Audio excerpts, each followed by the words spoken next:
হযরতে ওমরের জামানার একটা ঘটনা পড়েছিলাম হাদিসে।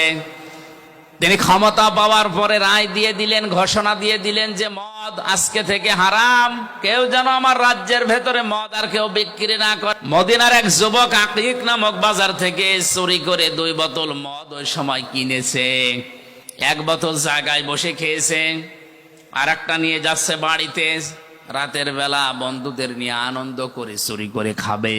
হযরত ওমর রাতের বেলা বের হয়েছে, দেখি প্রসাদের খবর কি। এশার নামাজের পরে তিনি বের হয়ে, চারিদিকে অন্ধকার, পাহাড়ি এলাকা, তাকিয়ে দেখলেন অন্ধকারের ভেতরে কালো কি যেন আসতেছে।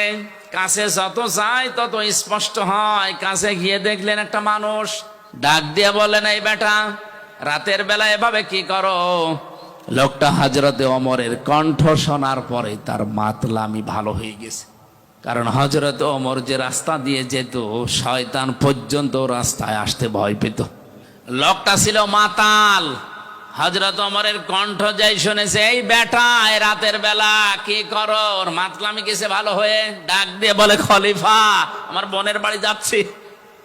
বোনের বাড়ি যাবে, তা হাতে কি? এই যে চাদর মোড়া দিয়া, এর নিচে মোটা মোটা লাগে কি এটা? এ ফুলে আছে। ও মনের অশান্তি মুখ দিয়ে বের হয়ে গেছে, এটা দুধের বোতল মা দিয়েছে, বোনের বাড়িতে নিয়ে যাচ্ছি।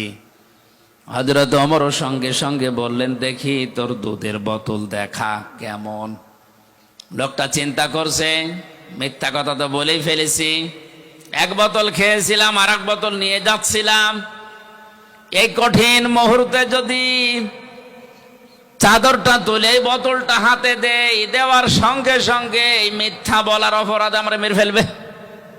এখনো পর্যন্ত ওর বিশ্বাস হয়নি আমার চাদরের নিচে কি আছে, ও তো জানে মদ।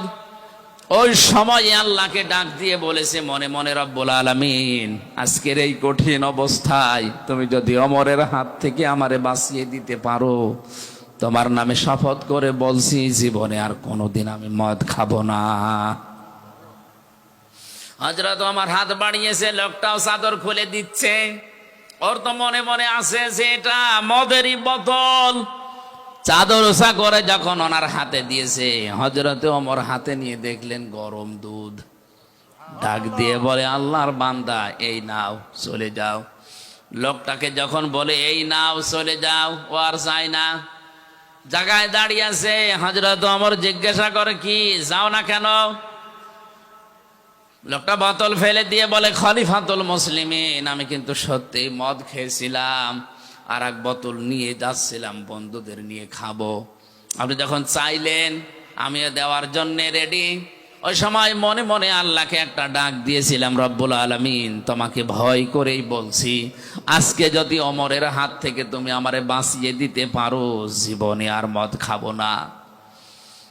যে আল্লাহ আমার সেকেন্ডের ভেতরে মনের কথা শুনে মদের বোতলকে দুধের বোতলে পরিণত করে দিয়ে আপনার হাত থেকে বাঁচিয়ে দিতে পারে, সত্যি আল্লাহর নামে আমি যেটা কসম করেছিলাম ওটা ঠিক রাখবো, জীবনে আর কোনোদিন আমি আর মদ খাবো না।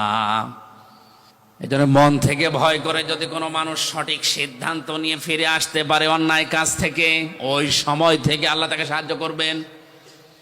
হযরতে ইউসুফ নবী ঠিক এই মুহূর্তে দরজার সামনে দাঁড়িয়ে চোখ বন্ধ করে উনি মনে করছিলেন, কই জিবরাইল যেটা বললো মেলে না। চোখ খুলে দেখে মিলে গেছে। সামনের দিকে এগিয়ে যাচ্ছিলেন। জুলাইখা চিন্তা করছে, কই ধরা গেল না। পেছন দিক থেকে জামা টেনে ধরেছিলেন। হযরত ইউসুফ নবীর শরীরের শক্তি ছিল না। বলেন বলেন, কয়জনের নাম বললাম? 27 জন যুবকের শরীরের শক্তি ছিল কমপক্ষে। এক একজন নবীদের শরীরের ভেতরে একটা মহিলা টান দিয়েছে পেছন দিক থেকে। তিনি এমন জোরে হ্যাঁচকা টান দিয়ে সামনের দিকে এগিয়েছে, 7টা দরজায় তো খুলতে আরম্ভ করেছে। মহিলার হাতেও শক্তি কম ছিল না, কারণ সেও তো রাজার স্ত্রী। ভালো ভালো খাওয়ার শরীর, জামা ছিঁড়ে গেছে, তারপরও ধরতে পারে নাই। একেবারে শেষ দরজায় যাবার পরে দেখে বাদশাহ দাঁড়িয়ে আছে, আজিজ মেসের। ডাকতে বলে, ইউসুফ এ কি অবস্থা? ইউসুফ নবী কথা বলতে যাবে তার আগে এই জুলাইখা ডাক দিয়ে বলে, বাদশাহ আপনি বাড়িতে নেই, এই সুযোগে আপনার এই গোলাম আপনার স্ত্রীর বেডরুম পর্যন্ত এসে দেখেন কি অবস্থা করেছে। হযরতে ইউসুফ নবী বললেন, না, এ দোষ আমার না, আপনার স্ত্রীর দোষ।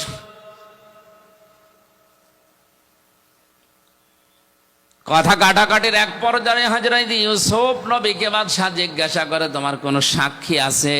হযরত ইউসুফের মনের ভেতরে আল্লাহ ইলহাম পাঠিয়ে দিলেন, হ্যাঁ আছে। ওই যে আপনার শালীর কোলের উপরে যে দুধের বাচ্চা কাঁদতেছে, ওইটাই আমার সাক্ষী। দুধের বাচ্চাটাকে সামনে নিয়ে আসলেন। কোরআনে কারীম বর্ণনা দিচ্ছে, জুলাইখার সঙ্গে সঙ্গে ডাক দিয়েছে, বাদশাহ হে আমার স্বামী, এর কথা আমি শুনতে চাই না। যদি আপনি আমাকে রাখতে চান, আপনার ভাত যদি আমি খেতে চাই, তাহলে এই লোকটাকে হয় জেলখানায় দেওয়া লাগবে, না শাস্তি দেওয়া লাগবে।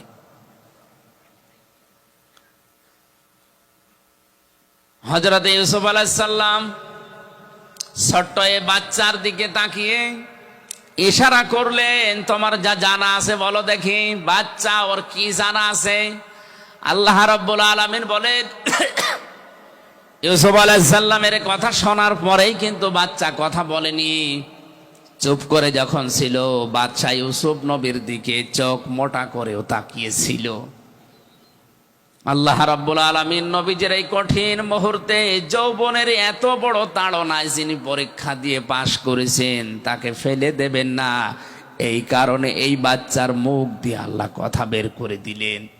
বাচ্চা ডাক দিয়ে বলে, বাদশাহ এই পুরুষের আমার সামনের দিকে যদি ছেঁড়া থাকে তাহলে এই পুরুষের দোষ, যদি এই পুরুষের পেছনের দিকে ছেঁড়া থাকে জামা, তাহলে আপনার স্ত্রীর দোষ।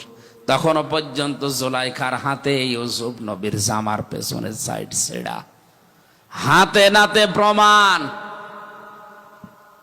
কিন্তু ক্ষমতা যেন কার হাতে? কি শোনেন আপনারা? বাদশার হাতে। জোরে বলেন, কার হাতে? হাতে নাতে প্রমাণ। ক্ষমতা যেন কার হাতে? বাদশাহ রায় দিতে চাচ্ছিলেন ইউসুফ নবীর পক্ষে, কিন্তু যেই বলেছে বাদশাহ আমি কিন্তু আপনার ভাত খাবো না, এই কথা শোনার পরে গেছে উল্টিয়ে। হযরত ইউসুফ নবী আলাইহিস সালামের বিরুদ্ধে বাদশাহ রায় দিয়ে দিল, আমি বাড়িতে না থাকার সুযোগে আমার স্ত্রীর বেডরুম পর্যন্ত গিয়ে তাকে নষ্ট করার পায়তারা করেছে, এই জন্য ইউসুফকে আমি 10 বছর জেল দিয়ে দিলাম। কয় বছর? হযরত ইউসুফ আলাইহিস সালামকে 10 বছর জেলের ঘোষণা দেওয়ার সঙ্গে সঙ্গে তার শরীরের যে সাধারণ পোশাক ছিল ওইটা খুলে ফেলা হলো। জেলখানার কয়েদিদের পোশাকটাকে পরানো হচ্ছে। জেলখানার কয়েদিদের যে ডান্ডা বেড়ি তারে দেওয়া হচ্ছে। মাজায় শিকল দিয়ে জেলখানার কয়েদিদের যে টুপি তার মাথায় দিয়ে টানতে টানতে নিয়ে যাচ্ছে।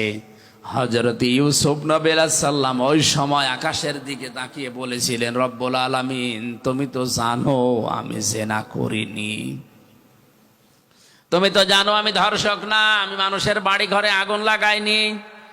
এরপরেও বিনা কারণে ক্ষমতা যার রায় তার, ক্ষমতা যার রায় তার, এ কারণে আমারে 10 বছর জেল দিয়ে দিল।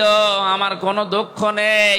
এদের এই অবৈধ কাজে সাড়া দেওয়ার চাইতে জেলখানার জীবন আমার কাছে উত্তম। জোরে বলেন আল্লাহু আকবার।